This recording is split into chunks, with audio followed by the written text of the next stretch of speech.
Kita beralih ke informasi emiten pemirsa di mana PT Merdeka Copper Gold Tbk atau MDKA mencatatkan pembengkakan rugi bersih hingga 169,89% secara tahunan di sepanjang 2024. Namun di tengah penambahan rugi bersih, perseroan berhasil mencatatkan peningkatan pertumbuhan pendapatan di 31,18% secara tahunan.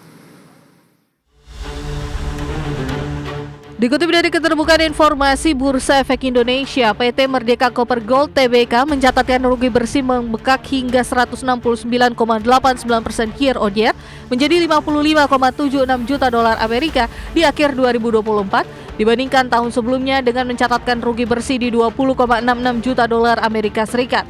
Di tengah pembengkakan rugi bersih, perseroan berhasil membukukan pendapatan sebesar 2,23 miliar rupiah di 2024 meningkat 31,18% dari capaian tahun sebelumnya di 1,7 miliar dolar Amerika. Pertumbuhan pendapatan ditopang anak usaha perseroan di sektor nikel PT Merdeka Battery Minerals Tbk yang mencatatkan produksi limonit naik 150% year on year menjadi 10,1 juta watt metric ton dan produksi saprolit naik 110% hingga 4,9 juta watt metric ton.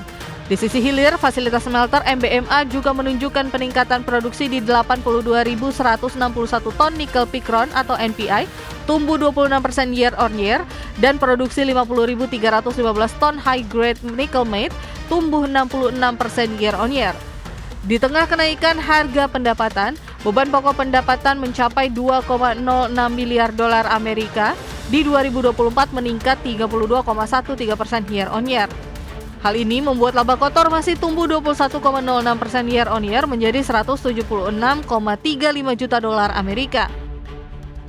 Hingga akhir 2024, total aset MDKA tercatat sebesar 5,24 miliar dolar Amerika atau naik 5,65% year on year dibandingkan total aset perusahaan di tahun sebelumnya di 4,96 miliar dolar Amerika.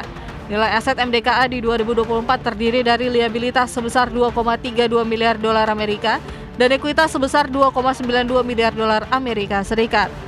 Berbagai sumber IDX Channel.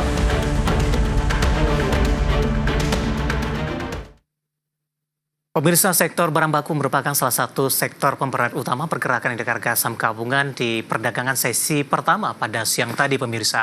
Dan salah satunya dikontribusi oleh MDKA yang hari ini mengalami auto reject bawah, melemah di 14,62%, didukung dari sentimen negatif global. Kemudian raihan dari perseroan tampaknya direspon negatif oleh para pelaku pasar. Langsung saja kita ke grafis yang pertama, kita akan coba lihat pergerakan saham MDKA di sepanjang perdagangan hari ini. Dapat Anda saksikan grafis di layar televisi Anda, pemirsa. Ditutup di perdagangan 7 April, bergerak masih di level 1430. Pembukaan sesi pertama pada pagi tadi langsung melemah di 1290, 945 bergerak di level 1220 dan posisi yang sama di penutupan perdagangan sesi pertama pada siang tadi di 1220 dan di level yang sama di 1220 karena sudah menyentuh auto reject bawah. Kita beralih ke grafis selanjutnya, kita akan coba lihat pergerakan saham MDKA di beberapa bulan terakhir. Dapat Anda saksikan grafis selanjutnya, pemirsa, di perdagangan 20 September, saham MDKA masih diperdagangkan di 2.256, bahkan di Oktober mengalami penguatan yang cukup signifikan di 2.730, November, Desember, dan 9 Januari. Tekanan hebat terjadi untuk MDKA hingga melemah ke 1.310. Februari dan Maret mencoba untuk bangkit hingga ke 1.500-an, pemirsa. Namun di sepanjang perdagangan hari ini, lagi-lagi saham MDKA mencatatkan intraday terendahnya, paling tidak dalam beberapa bulan terakhir, hingga ke 1.200-an.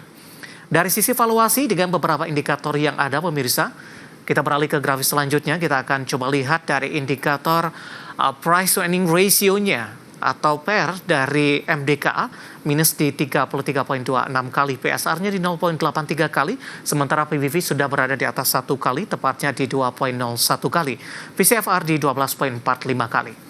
Ya, kombinasi secara fundamental, teknikal, dan juga dari sisi valuasi, dan semoga bisa menjadi salah satu referensi untuk Anda.